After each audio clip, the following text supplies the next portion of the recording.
Well, this morning we also have Phil Falcone with us. That was our guest last week, and we hit it off. And Phil's going to be joining us, and Phil's going to do his segment called Addicted to Real Estate, which is the title of his book he wrote. And he's going to do a section every week on investing in real estate. Welcome, Phil. Thanks, Phil, for joining our team. What's on your mind today? Okay, I got a nice tip today I want to share with all those real estate investors out there. Perk Okay, up. it's what I like to call multiple profit generators. All right. So what am I talking about? A lot of landlords, they own a property, they're renting it out, and as soon as they lease the apartment, they're so thrilled with themselves, they're patting themselves on the back and they're walking right out the door. And what I want to tell you is to stop right there because the party hasn't even begun yet. Okay, let me give you some ideas of multiple profit generators and the way that you can increase the rents that you're collecting from the properties. One simple way that a lot of people know about, coin operated laundry equipment. If you have a duplex, if you have a triplex, any kind of property, you can stick a coin operated washer and dryer in there. Great little money makers.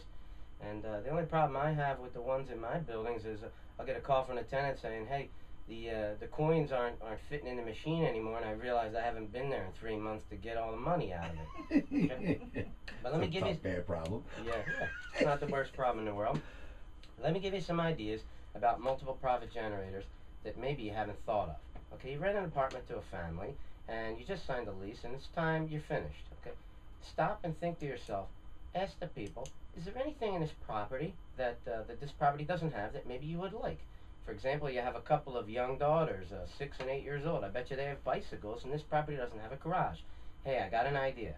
Would you like me to add a shed on this property? People are going to say, of course. Well, I'll tell you what, I'll go out and get some pricing and I'll get back to you. So you run out to the store, find out the shed costs $300, and call them back up and say, here's a simple formula I use. Whatever the cost of the shed is, I divide it by 10, okay, because it's a 1-year lease, so I want to make sure that they've paid for it in full before they leave the property.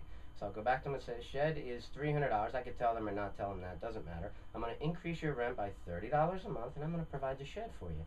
Well, people think that's fantastic. I say, is there anything else I'm missing? How about ceiling fans? How about beds? Do you have a television set?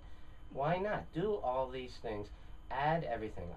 I've added ceiling fans to a property. Had my electrician go down there, wire the place, and throw ceiling fans in every bedroom. Now it costs $400 for all the fans and get it wired. Guess what I did? I added $40 to the rent. So before you know it, you've got an additional $150 worth of items that you're collecting rent for. It gets completely paid for in the first 10 months. After that, it's yours. You're making your property better. You're making more rent money. You're increasing your QuickBooks files. You're increasing your tax return. It's a beautiful thing. And you can do this like I do it in office buildings. It's a lot easier in commercial properties. You can have mailboxes, answering services, printers, copiers, scanners, all kinds of things like that. But a lot of residential landlords don't realize that they're leaving a lot of money on the table by not thinking outside the box. Very good. That was a very good one. Yeah, and you're making your tenant happy because you're improving your building. They're going to stay longer because if they leave you now, they're leaving their ceiling fans and their shed and everything else.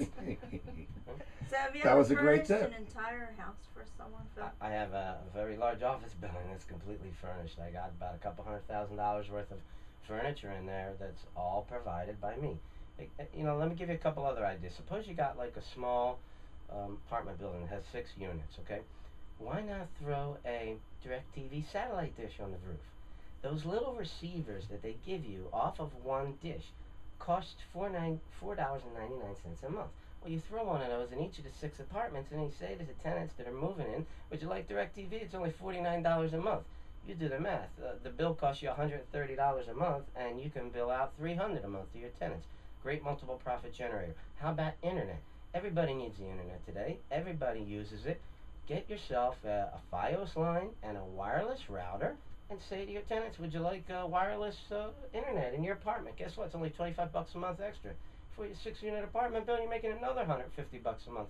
The list goes on and on. You can put in a telephone system. You can put in... So all these little ideas, you're improving your property and you're increasing your revenue. The point is, start thinking about these things. I bet you everybody in your properties uses the internet. Everybody has cable TV.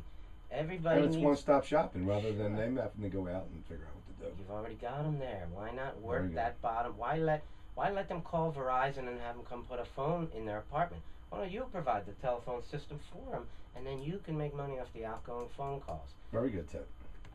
Very good tip. Okay, so that's my tip for today, and I hope you landlords enjoy it and start thinking about it. And before I end the Addicted to Real Estate tip for the day, I wanted to tell you I'm going to have a double auction on 2 pieces of real estate, seller finance properties in Warwick Township, PA. It's actually Jamison, but it's going to be held on October 2nd between noon and 2 o'clock. And if you're a person out there that's looking to rent to own a seller financed home, I have 2 beautiful homes, and I'm going to be auctioning them both off on October 2nd at 1014 Bancroft Place. It's a Warminster mailing address, 1014 Bancroft Place.